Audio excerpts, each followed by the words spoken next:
Angry scenes yet again on the streets of Yangon. It's not bringing down the generals that gets people demonstrating these days, but disputes over land grabs and the need for the constitution to be changed. But as you've probably guessed, all is not as it seems.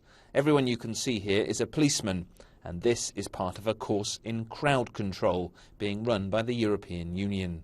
We are training bounces. It's just to, when there is too much pressure on the line of the police, they moving forwards, very dynamic. So to remove the demonstrators, that they go back and that they have a little space in front of the line. So push forward in a relatively non-violent way? A non-violent way, yeah, that's for sure. Over the course of the next year, nearly 4,000 policemen will be taught about bounces, crowd dynamics, and crucially, when and how to use force. The Burmese police, like most of the big state institutions here, have been completely untouched by the reform process that's been taking place. That means that officers like these are unprepared for the increase in public demonstrations and the occasional outbreak of mob violence that has accompanied the rapid political change.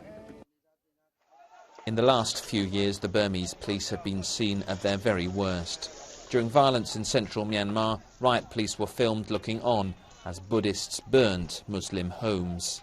Further west, in Rakhine State, they've been accused not just of failing to protect civilians, but actually taking part in attacks. There have been things that we have done badly and things that we have done well in the past.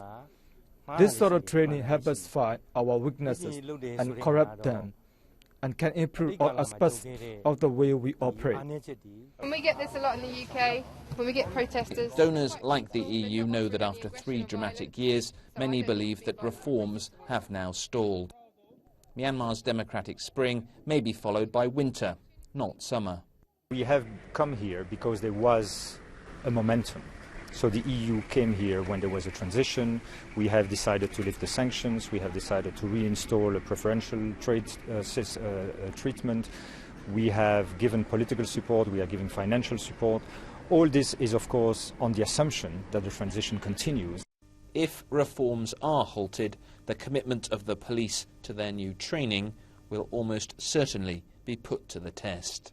Jonah Fisher, BBC News, Yangon, Myanmar.